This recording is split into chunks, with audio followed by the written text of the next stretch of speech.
Writer ने यहां पर ये बोला है कि एक केस स्टडी के तौर पर मैं समझाता हूं कि बाबरी मस्जिद और अयोध्या वाला जो केस था हमारे देश के अंदर में, उसकी वजह से देश के अंदर में जो हारमनी थी वो इतने तकड़े लेवल पर बिगड़ी जिसकी कुछ हद नहीं थी। सुप्रीम कोर्ट ने जब अपना डिसीजन दिया, उसने भी इस चीज को एक्सेप्ट किया कि कोई प्रॉपर एविडेंस है नहीं है कि डिमोलिश किया गया था टेंपल को यहां पर, जब 2019 में सुप्रीम कोर्ट ने जजमेंट दिया। ये कहीं ना कहीं जो डिसीजन है उस पर इंपैक्ट डालने लगे हैं, ये बातें यहां पर बताई जा रही है। ठीक है, तो कहीं ना कहीं आज की डेट में जो सच बोलना है उस सच को सप्रेस करने की कोशिश की जाती है। क्या सोच रहे हैं और क्या बता रहे हैं, ये कुछ ऐसी बातें हैं जो कि आप लोग यहाँ पर एक क्रिटिकल थिंकिंग जनरेट करने के लिए यहाँ पर याद रख सकते हैं। ये जो आर्टिकल है यहाँ पर, ये एक छोटा सा आर्टिकल है, इसमें मतलब आर्टिकल में छोटी सी कुछ इंपॉर्टेंट बातें हैं, ज्यादा तो नहीं, क्योंकि राइटर जो है वो कुछ से कुछ यहाँ पर लिख रहे हैं। पर लेकिन जो इंपॉर्टेंट पॉइंट है मैं आप लोगों को यहाँ पर वो बताता हूँ। इन्होंने बहुत सारी चीजें लिखी हैं, पर पॉइंट क्या है मैं आप लोगों को यहाँ पर वो समझाता हूँ एक केस स्टडी के तौर पर। यहाँ पर ये केस स्टडी जो है, ये यहाँ पर कई सारे लोग इसको थोड़ा सा अलग तरीके से ले सकते हैं, पर लेकिन जो राइटर बोलेंगे मैं वो बोलूंगा, मैं अपने पास से कुछ नहीं बोलूंगा, तो इसलिए समझने की कोशिश करना, क्योंकि ये थोड़ा सा मुद्दा जो है वो क्रिटिकल है, सोसाइटी में अलग तरीके से देखा जाता है। यहाँ पर बात की जाएगी बाबरी मस्जिद और अयोध्या मंदिर टेम्पल के बारे में। मुद्दा क्या है, राइटर ये कहते हैं कि आज की डेट में एक तो है सच, आप लोगों ने कहावत सुनी होगी, एक है मेरा सच, एक है तेरा सच, और एक है जो रियलिटी में सच है। यानी कि एक तो जो मैंने सच बता दिया कि मेरा सच ही है, एक सामने वाले ने बता दिया कि मेरा सच ही है, दूसरे का सच ही है, और तीसरा जो रियलिटी में सच है यहां पर ये। तो राइटर यहां पर क्या कह रहे हैं, जो रियलिटी वाला सच है उसको साइड में रखकर ये जो तेरा सच और मेरा सच है, ये कहीं ना कहीं सोसाइटी में ज्यादा प्रिवेल करते हैं। यानी कि सोसाइटी के अंदर में इनके ऊपर में लोगों का ज्यादा फोकस रहता है, जिस चीज को बढ़ा चढ़ाकर बता दिया जाता है, और उसका इंपैक्ट फिर आप लोगों को यहां पर पूरी सोसाइटी पर देखने को मिलता है, पूरा जुडिशरी पर देखने को मिलता है, और कहीं ना कहीं एक थॉट जो है वो यहां पर अपने आप ही डेवलप हो जाता है, जिसका कोई रिलेशन रहता नहीं है रियलिटी के साथ में।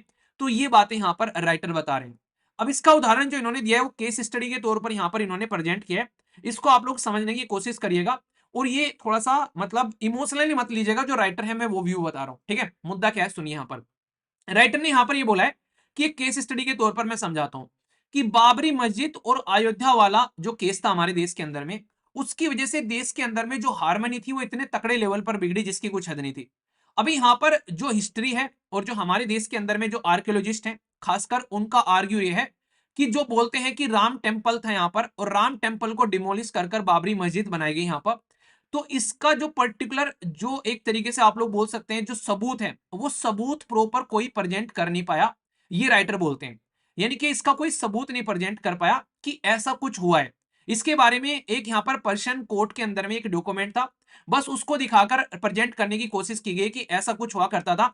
तो वहां से 1822 के बाद में यहां से एक साइट निकल कर आ गई, और उस साइट जो नहीं कहते कि दो लोग आपस में बातें कर रहे थे, तो उन दो लोगों ने कुछ बात बोली, तीसरे लोग ने बोला कि हाँ यही बात है, और उन्होंने उसको एक्सेप्ट कर लिया, और उसने जाकर तीसरी जगह अपना कुछ नैरेटिव बता दिया, और भाई साहब वहां से कुछ नैरेटिव स्टार्ट हो गया। तो राइटर ये बता रहे हैं कि पहली बार यहां से चीजें निकलना स्टार्ट हुई, और फिर उसको इतना ज्यादा फैलाया गया, इतना ज्यादा बताया गया कि लोगों ने मान लिया कि हाँ ऐसा ही हुआ है कि राम टेम्पल था उसको तोड़कर बाबरी मस्जिद बनाई गई है।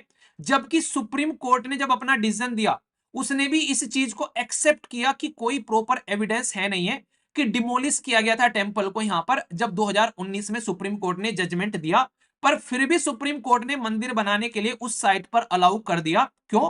क्योंकि पॉपुलर डोमिनेशन ऐसा था कहीं ना कहीं लोगों का, उनकी मेमोरीज ऐसी यहां पर बेसिकली बना दी गई थी, जो कि कहीं ना कहीं जो हिस्ट्री थी उसको चेंज कर कर एक पर्टिकुलर एक डेटा के तौर पर, जिसका कोई डेटा का सबूत नहीं था कि ऐसा कुछ था, पर फिर भी सुप्रीम कोर्ट को शांति बनाए रखने के लिए ये डिसीजन देना पड़ गया।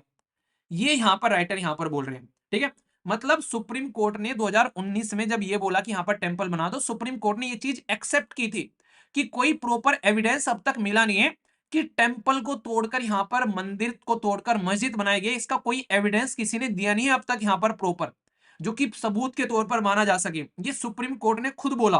पर उसके बावजूद भी क्योंकि देश के अंदर में इसको लेकर इतना बवाल हो चुका था, हिंदू और मुस्लिम का इतना बड़ा मुद्दा बन चुका था, कि सुप्रीम कोर्ट को सोसाइटी में शांति बनाए रखने के लिए यहां पर जो रियल फैक्ट है उनको साइड में रखकर एक ऐसा डिसीजन देना पड़ा कि भाई यहां पर मंदिर बना लो और यहां पर मस्जिद बना लो। तो राइटर ये कह रहे हैं कि ये आज की डेट में जो आप लोग देखते हो सोशल मीडिया इंटरनेट का जो जमाना है, ये कहीं ना कहीं जो डिसीजन है उस पर इंपैक्ट डालने लगे हैं, ये बातें यहां पर बताई जा रही है। ठीक है, तो कहीं ना कहीं आज की डेट में जो सच बोलना है उस सच को सप्रेस करने की कोशिश की जाती है, और व्हाट्सएप यूनिवर्सिटी सोशल मीडिया पर ऐसे फेक एजेंडे प्रोपोगेट किए जाते हैं जिससे एक नैरेटिव सेट्स हो जाता है, लोगों का सोचने समझने का तरीका जो है वो चेंज करने की कोशिश की जाती है, और उसकी वजह से फिर यहाँ पर उसका इंपैक्ट आप लोगों को हर जगह देखने को मिलता है। ये बात यहाँ पर इनके द्वारा बताई गई है। जो एक प्रोफेशनल हिस्टोरियन है, ये उसका इंसल्ट किया जा रहा है, जो उसने इतने सारे एविडेंस निकाल कर रखे थे कि हाँ भाई ये इंडस वैली सिविलाइजेशन है, यहाँ पर ये चीजें हैं और ऐसे ऐसे सिविलाइजेशन बनकर चली है। एक इंसान है जिसने पूरी जिंदगी लगा दी चीजें खोजने में, और पता चला कि भाई यहाँ पर इंडस वैली सिविलाइजेशन थी और यहाँ पर इस तरीके के लोग रहा करते थे। किसी इंसान ने उन जो सबूत थे उनको मॉडिफाइड किया अपने हिसाब से, और बोल दिया कि नहीं यार यहाँ पर इंडस वैली सिविलाइजेशन नहीं थी, कुछ और थी, और उसने इतना प्रमोट किया, इतना प्रमोट किया कि हर इंसान के फोन में वो चीज पहुंच गई और लोग बोलने लगे नहीं यहाँ पर इंडस वैली सिविलाइजेशन थोड़ी ना थी। तो ये जो आज की डेट में जो फैक्ट है, उन फैक्ट को चेंज कर कर जो नैरेटिव सेट किया जा रहा है और लोगों की जो सोचने समझने की जो चीजें हैं उसको इन्फ्लुएंस किया जा रहा है, लोगों को मैनिपुलेट किया जा रहा है, ये कहीं ना कहीं एक तरीके से आप लोग बोल सकते हो सारे के सारे काम पॉलिटिकल एजेंडे के थ्रू किए जा रहे हैं, और सोसाइटी पर इसका एक ह्यूज इंपैक्ट पड़ रहा है। तो ये बातें यहां पर बोली गई है।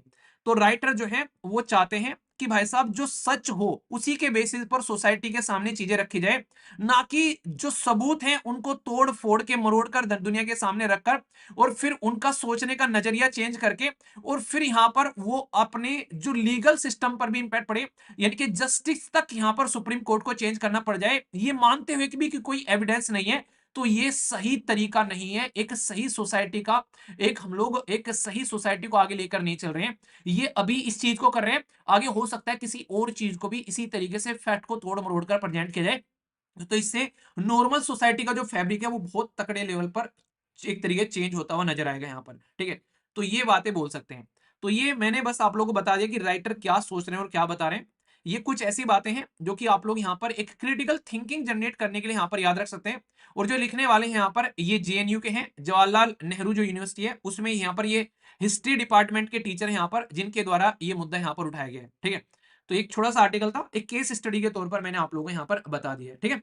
तो ये समझ सकते हैं। और एक बात और ध्यान रखना, हमारे देश के अंदर में प्लेस ऑफ वर्शिप एक्ट है यहाँ पर 1991 का, ये बाबरी जो मस्जिद है राम जन्मभूमि वाला केस जो था ये उसके बाहर रखा गया था। इसको एक्सेप्शन यानी कि अपवाद माना गया था कि भारत के अंदर में कोई भी मंदिर मस्जिद तोड़कर अगर बनाएगा आज की डेट में उसको अलाउ नहीं किया जाएगा। पर बाबरी मस्जिद को क्योंकि अलाउ कर दिया, क्योंकि ये मुद्दा ये कानून आने से पहले उठ चुका था। तो इसलिए आप लोग यहाँ पर इस चीज को भी समझ सकते हैं, ठीक है। तो प्लेस ऑफ वर्शिप एक्ट याद रखेगा। और दूसरा एक चीज थोड़ी सी और याद रखना कि संविधान के अंदर में जब आप लोग जाते हो तो पार्ट 3 में आप लोग के फंडामेंटल राइट है, आर्टिकल 12 से लेके आर्टिकल 35 तक का। इसमें आप लोग के राइट टू रिलीजन जो है वो कहां से कहां तक रखे हुए हैं, तो ये आप लोग कमेंट बॉक्स में बताइए, ठीक है। देखता हूं कौन कौन बताता है। ये चीजें कुछ कुछ आप लोग को याद रखनी है, ठीक है। समझ में आ गया। तो ये एक छोटी सी केस स्टडी के तौर पर पूरा आर्टिकल मैंने आप लोगों को बता दिया। कोई भी डाउट इसको लेकर मन में आप लोग मत रखिएगा, गिले सिकवे यहीं पर ही छोड़ के जाइएगा, ठीक है। अब जो आर्टिकल मैं बताने वाला हूं उस आर्टिकल को ध्यान से सुनिएगा, इंपॉर्टेंट भी है, आप लोग को इसका चीजें समझनी पड़ेगी थोड़ी सी, ठीक है। एग्जैक्टली 25 से लेके 28 तक आप लोगों को देखने को मिलेंगे फंडामेंटल राइट। एक सेकंड दोगे आप लोग मुझे, बस एक सेकंड, थोड़ा सा पानी पीना है जस्ट।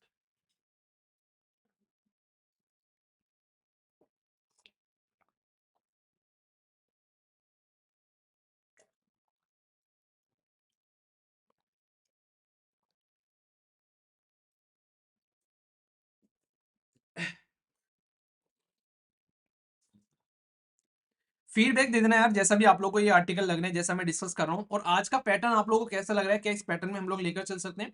लगभग 1000 के लोग करीब लाइव देख रहे हैं अभी, और 500 के करीब लोगों ने जस्ट अपना फीडबैक दे रखा है। ऐसा अत्याचार क्यों करते हो यार।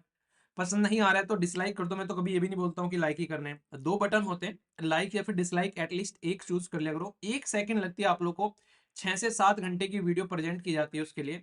तो अपना फीडबैक दे दिया करो यार कि कैसा आप लोगों को लगता है, ताकि पता चलता रहे कि हाँ आप लोगों को चीजें पसंद आ रही है या फिर पसंद नहीं आ रही है, ठीक है। तो एक फीडबैक मायने रखता है कि आप लोग सोचते कैसे हैं, तो उसका पता चलता है, ठीक है।